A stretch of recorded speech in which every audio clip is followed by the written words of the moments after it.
எல்லோருக்கும் வணக்கம்.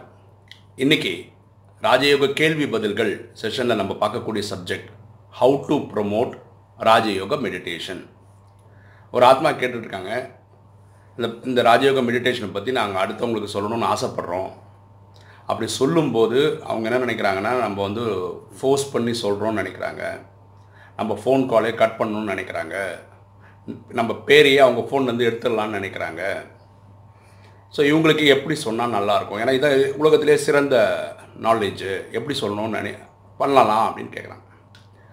எப்படி பண்ணக்கூடாதுன்னு நான் சொல்லிடுறேன். ஃபஸ்ட்டு எப்படி பண்ணக்கூடாதுன்னா, இதுதான் இந்த பூமியில் கடைசி பிறவி, கலியுகம் முடிய போகுது, விநாசம் ஆக போகுது, இனி கொஞ்ச நாள் தான் இருக்குது, சென்னை மேப்லேயே இருக்காது, மும்பை மேப்லேயே இருக்காது, இப்படி பயப்படுத்தியெல்லாம் நீங்கள் யாரையும் கொண்டு வரக்கூடாது. அதாவது பொதுவாகவே பிரம்மகுமார்னா இப்படி நினைக்க ஆரம்பிச்சிட்டாங்க, இவங்கெல்லாம் நெகட்டிவ் பீப்புள்பா, வாழறதுக்கு வழி சொல்ல மாட்டாங்க, அடுத்த பிறவியை பற்றி பேசுவாங்க, இல்லை அடுத்த கல்பத்தை பற்றி பேசுவாங்க, இப்படின்னு ஒரு இமேஜை க்ரியேட் பண்ணிட்டாங்க. ஃபர்ஸ்ட் ஆஃப் ஆல் இது பண்ணாதீங்க.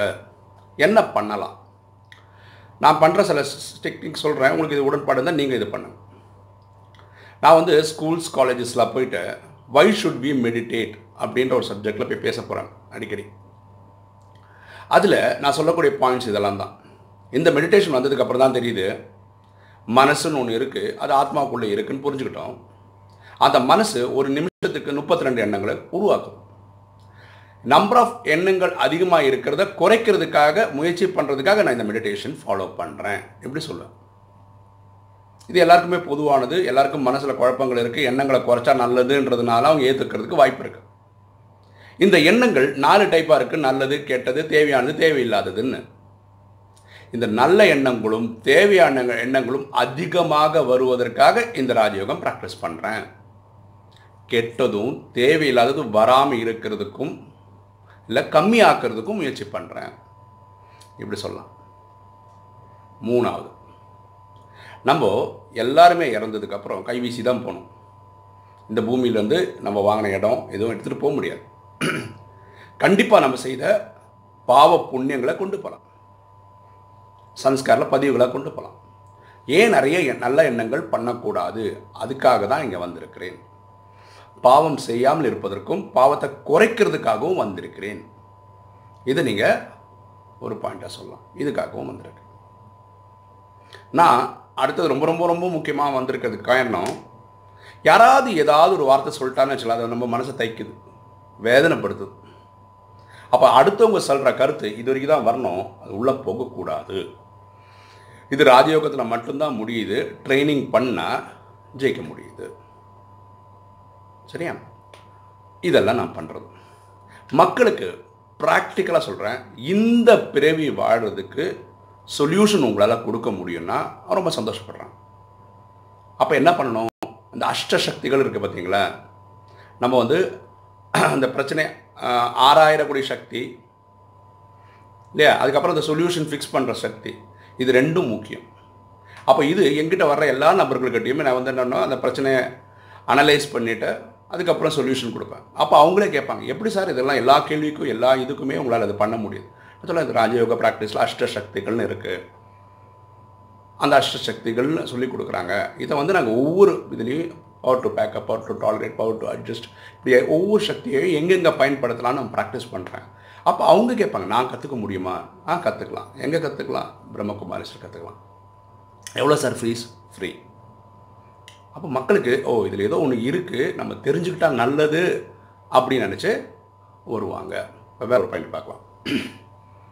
ஓகே, அடுத்தது ஆத்மார்த்தமாக நம்ம அன்பு செலுத்தணுங்க எல்லாருக்கிட்டையும்.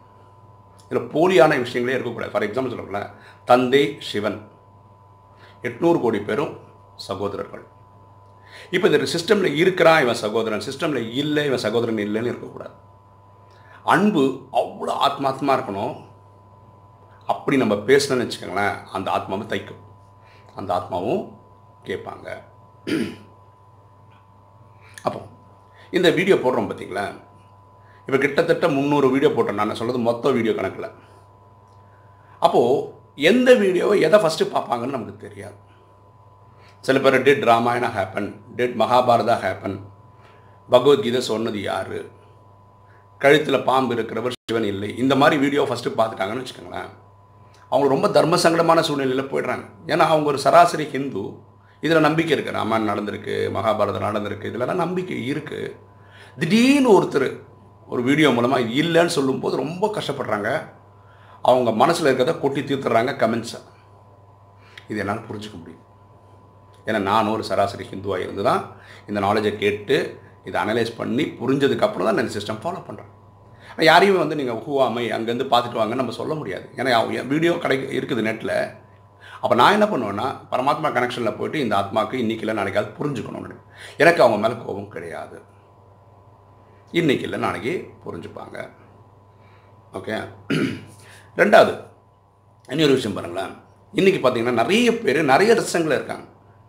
அப்படின்னா என்ன, சில பேர் சத்குருவை ஃபாலோ பண்ணுறாங்க, சில பேர் ஸ்ரீ ஸ்ரீ ரவிசங்கர் ஃபாலோ பண்ணுறாங்க, சில பேர் மாதா அமிர்தானந்த மையா அவங்க சொல்கிற நாலேஜுக்கு ஃபாலோ பண்ணுறாங்க, நம்ம ராஜயோகம் ஃபாலோ பண்ணுறோம். ஓகேவா? அப்போ இவங்க என்ன நினைக்கிறாங்க, இதுதான் நல்ல சத்சங்கன்னு சொல்லி இங்கே இருக்கிறவங்க இங்கே வர வைக்க ட்ரை பண்ணுறாங்க, அவங்க அங்கேருந்து. இது எல்லா சத்சங்களையும் நடக்கிற விஷயந்தான். ஸோ நம்மளுடைய வேலை அந்த சத்சங்களை இழுக்கிறது இந்த சத்சங்களை இழுக்கிறது கிடையாது. அந்த சத்சங்குக்கும் நம்மளுக்கு ஒரே வித்தியாசம் என்னென்னா, பாக்கி எல்லா சத்சங்கங்களும் மனிதர்களால் நடத்தப்படுகிறது, சாது சன்னியாசிகளால் நடத்தப்படுகிறது. இந்த ராஜயோகம் பரமாத்மா சிவனால் நடத்தப்படுகிறது, கடவுளால் நடத்தப்படுகிறது. ஸோ வெளியில் இருக்கவங்களுக்கு இது சிவன் தான் நடத்துகிறான்னு எப்படி தெரியும்? அவங்க எங்கேயாவது பார்த்துருந்தா அந்த பிரம்மாவோட அந்த வயசான தாத்தா இருக்கார் இல்லையா, லேக்ராஜ் அவரோட ஃபோட்டோ பார்த்துருப்பாங்க. ஸோ இவர் தான் குரு போல இருக்கு, நம்மளுக்கு எப்படியோ ஒரு குரு இருக்கிறா அது மாதிரி இவர் குரு போல இருக்குன்னு நினச்சிருப்பாங்க. பாருங்களேன், எனக்கு ஒரு ஸ்டூடெண்ட் இருந்தார், பேர் ராஜான்னு பேர், எம்எஸ்சி யோகா படித்தார். அவர் வந்து நம்ம ஸ்டூடெண்ட்டாக இருக்கார். அவர் வந்து இந்த மனவளக்கலை ஓகே அந்த அதில் இருக்கார், அதுலேருந்து தான் வந்தார். இப்போவும் அதில் இருக்கார். அதில் 2-3 வாட்ஸ்அப் குரூப்புக்கு அட்மினிஸ்ட்ரேட்டராகவும் இருக்கார். அவர் சொன்னார், அண்ணா நீங்கள் வந்து எங்கள் குரூப்லேயும் சேருங்க, ராஜயோகத்தை பற்றி போடுங்க, விருப்பப்பட்டவங்க பார்க்கட்டும். அப்படி என்ன பண்ணுறேன், நான் அந்த குரூப்பில் போட்டுகிட்டே இருக்கேன், நம்ம ராஜயோக வீடியோ பற்றி போடுறேன். அப்போது அதிலோட வேற ஒரு அட்மினிஸ்ட்ரேட்டர் ஒரு அம்மா எனக்கு ஃபோன் பண்ணி, இந்த மாதிரி இந்த பிரிவில் வந்து நம்ம அடுத்த குழந்தை பெற்றுக்க வேண்டாம் அப்படின்னு சொல்கிறோம் நம்ம. உடனே அவங்க ஃபோன் பண்ணி, நீங்கள் மட்டும்தான் இந்த வித்தியாசமாக இப்போ கல்யாணமே வேணான்றீங்க, இல்லை குழந்தைங்களே வேணான்றீங்க, எதுக்கு இப்படி சொல்கிறீங்க எல்லாம் கேட்டாங்க. அப்போ இந்த நாலேஜை பற்றி நிறைய சொல்ல ஆரம்பித்தோம். பாருங்களேன், யாரையும் நம்ம ஃபோர்ஸே பண்ணலை, அவங்களா ஃபோன் பண்ணுறாங்க, அவங்களா கேட்குறாங்க, விஷயங்கள் சொல்கிறோம். எங்கேயுமே நம்ம வந்து நீங்கள் அதை விட்டுட்டு இங்கே வாங்க இங்கே விட்டு அது சொல்கிறதே இல்லை. தயவுசெய்து புரிஞ்சுக்காங்க, எல்லோரும் அவங்கவுங்க பக்தின்ற கோட்டா முடித்தாதான் இங்கே வரவே முடியும். இதை நான் புரிஞ்சு வச்சுருக்கேன். அதில் யாரையும் நான் ஃபோர்ஸ் பண்ணி திருத்த ட்ரை பண்ணுறது இல்லை. அதே மாதிரி 7 days கோர்ஸ் முடிக்கிறாங்க இல்லையா நம்ம ஸ்டூடெண்ட்ஸு, அதுக்கப்புறம் கோயில் காட்சியெல்லாம் போகிறவங்க இருப்பாங்க. அதாவது என்னென்னா, இவங்க பாக்கியம் 7 days கோர்ஸ் முடிச்சுட்டாங்க, ஆனால் பக்தி முடிக்கலை. அதில் எனக்கு ஒரு தெரிஞ்ச தம்பி கிரிவலம் போவார். ஓகேவா? அப்போ நான் ஒரு வாட்டி கிளாஸ் எடுக்கும்போது சொன்னேன், எங்கேப்பா போயிருந்தேன்னா கிரிவலம் போயிருந்தேன். நான் சொன்னேன், என்னப்பா இங்கேருந்து ஆத்மா பரமாத்மா நினைவில் பண்ணி பரமாத்மா கனெக்ட் பண்ணலாம், கிரிவலம் போக வேண்டிய அவசியம் இல்லையா? பாருங்க, எனக்கு உடன்பாடு இருக்கு, நான் போகிறேன், நீங்கள் இதெல்லாம் கேட்குறீங்க. நான் சொன்னேன், சரிப்பா அவங்க இஷ்டம் பண்ணிக்கோ. ஒரு 6 மாதம் கழிஞ்சு அதே தம்பிக்கிட்ட, என்னப்பா இப்போ கிரிவலம் எப்படி இருக்கேன்னு. நான் எதுக்கு போகணும், ஆத்மா பரமாத்மா கனெக்ட் பண்ண வேண்டியது தானே, யாராவது 14 கிலோமீட்டர் போயிட்டு இருப்பாங்களா? இதே டைலாக் இவர் சொல்கிறேன். இதை தான்ப்பா நான் ஒரு 6 மாதம் முன்னாடி உனக்கு சொன்னேன். அது அவங்களுக்கா புரியும் போது இந்த பக்தி சடங்கெல்லாம் தேவையில்லைன்னு புரிஞ்சுப்பாங்க. காலம் சொல்யூஷன் கொடுக்கும். அப்போது ஒரு எக்ஸாம்பிள் வந்து போன வாரத்தில் ஒருத்தர் வந்து கேட்டார், பிஸ்னஸே கிளிக் ஆக மாட்டேருந்து, வேலை செட் ஆக மாட்டேருந்து, ஏன் வர மாட்டேருந்து சொல்ல முடியுமான்னு. ஓகேவா? பரமாத்மா போன வாரத்தில் ரொம்ப சிம்பிளாக சொல்கிறார், சக்ஸஸ் ஃபார்முலா ஒன்று சொல்கிறார். ஜெயிக்கிறதுக்கு எது பண்ணாலும் அண்ணா சும்மா சொல்கிறாரு, எந்த வேலை பண்ணுறீங்களா ரொம்ப தைரியமாக பண்ணுங்க. ஃபஸ்ட்டு தேவை தைரியம். அடுத்தது அந்த அந்த வேலை பண்ணுறதை பற்றி நாலேஜ் இருக்கணும். 2, 3வது ஊக்கம் உற்சாகம் இருக்கணும். நீங்கள் பண்ணுற செயலில் உங்களுக்கு ஊக்கம் உற்சாகம் இருக்கணும். இது ஜெயிக்கும். பாருங்களேன், வீடு கட்டுறீங்கன்னு வச்சுக்கோங்களேன், அப்போ என்ன வேணும், மணல் வேணும், சிமெண்ட் வேணும், ஜல்லி வேணும், எல்லாம் பொருள் தேவை, வேலைக்காரங்க தேவை. இது எதுவும் சில டைம் சொன்ன டைமுக்கு பொருள் வராது, சில டைம் வேலைக்காரங்க வர மாட்டாங்க, நிறைய டிலே இருக்கும், பணம் இருக்காது, எவ்வளோ கஷ்டம் இருக்கும். ஆனால் நீங்கள் என்ன ஊக்க உற்சாகம் இருக்கணும், நம்ம இந்த நாளில் கிரகப்பிரவேசம் பண்ண போகிறோம், அந்த சந்தோஷத்தில் இருந்தால் இந்த வீடு கரெக்டாக அந்த வேலையெல்லாம் முடிஞ்சிடும். அதே பரமாத்மா சொல்கிறார், யாருக்கு ஊக்கம் உற்சாகம் இல்லையோ சோர்வடைஞ்சிருவாங்க. சோர்வடைஞ்சால் ஜெயிக்க முடியாது. இவ்வளோ தான் ஃபார்முலாவே ஜெயிக்கிறதுக்கு. என்ன தைரியம் இருக்கணும், ஊக்கம் உற்சாகம் இருக்கணும். ஊக்க உற்சாகம் இல்லாமல் சோர்வடைஞ்சிட்டு ஜெயிக்க மாட்டீங்க. அவ்வளோ சிம்பிள். இதை எடுத்து சொல்லும்போது அவங்க இதெல்லாம் எப்படிங்க உங்களுக்கு தெரியுது? நான் சொல்ல ராஜயோகம் கற்றுக்கிறேன். அதில் பரமாத்மா சொல்கிறேன். 2 லைனில் முடிச்சுட்டு போயிட்டே இருக்காருங்க கடவுள். எவ்வளோ ஈஸியாக எடுத்து சொல்ல முடியுது நம்மளால். சரிங்களா? இது ஒரு விஷயம். இந்த நேரத்துக்கு பரமாத்மா கொடுக்குற தேவையான நாலேஜை நீங்கள் எல்லாருக்கும் சொல்லுங்கள். இது இறந்ததுக்கப்புறம் அடுத்த பிறவிக்கு அது யூஸ் ஆகும். நான் சத்தியுகத்துக்கு போவேன், நான் திரேதாயுகத்துக்கு போவேன், நான் ராஜாவாக வருவேன், நானே கிருஷ்ணனாக வருவேன், நானே ராமனாக வருவேன். இதெல்லாம் இப்போ இருக்கிற மகாத்மாக்களுக்கு தேவையில்லைங்க.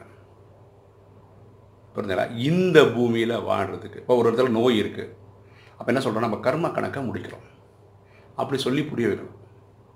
அப்புறம் நிறைய டெத்து வீட்டுக்கு போகிறேன். நான் போகும்போது எல்லாரும் அழுதுன்னு இருப்பாங்க. நான் சொன்னேன் டெத்துன்றது அந்த ஆத்மா சாவலைங்க. கண்டிப்பாக கொஞ்ச நாளுக்கு அப்புறம் பிறவி எடுப்பாங்க. இதெல்லாம் உங்களுக்கு எப்படிங்க தெரியும்? பாருங்கள், இந்த மாதிரி ஒரு வீடியோ போட்டிருக்கேன், அதை கேளுங்க, அது கேட்டு பாருங்கள், பிடிச்சிருந்தா பாருங்கள் அப்படின்னு சொல்லுவேன். சரி, யாரையும் ஃபோர்ஸ் பண்ணாதீங்க. இப்போ நேற்று பார்த்தீங்கன்னா நான் காய்கறி வாங்குறதுக்காக கோயம்பேடு போயிருந்தேன்.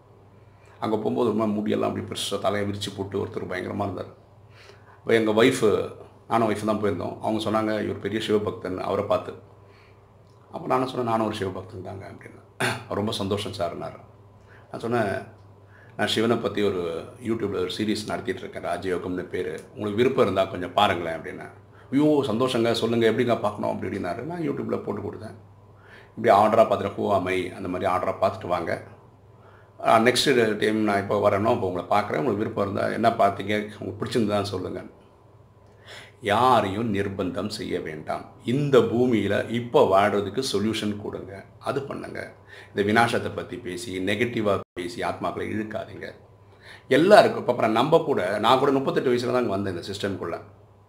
நான் ஏன் 30 வயசுக்கு வரல, 25 வயசில் வரலன்றதுக்கு விளக்கம் இல்லை. அந்த மாதிரி ஒவ்வொரு ஆத்மா எப்போ வரணும்னு இருக்கோ அவங்க தான் வருவாங்க.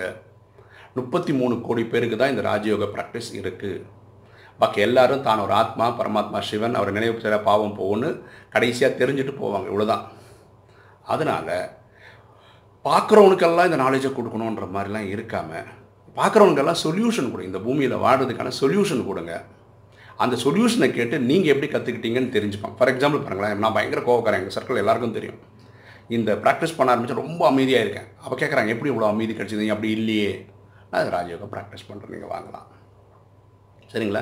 ஸோ பார்க்குறவன் வர்றவன் போகிறவன் எல்லாருக்கும் நாலேஜை கொடுத்து உங்களை அவங்க சீல் பண்ணி உங்களை ஃபோன் நம்பர்லேருந்து எடுக்க விடுற மாதிரி நீங்கள் நடந்துக்க வேண்டாம். ஓகேங்களா? ஓகே, உங்களுக்கு இந்த வீடியோ பிடிச்சிருக்குன்னு நினைக்கிறேன். பிடிச்சிருக்கோங்க லைக் பண்ணுங்கள், சப்ஸ்கிரைப் பண்ணுங்கள், ஃப்ரெண்ட்ஸுக்கு சொல்லுங்கள், ஷேர் பண்ணுங்கள், கமெண்ட்ஸ் போடுங்க. தேங்க்யூ.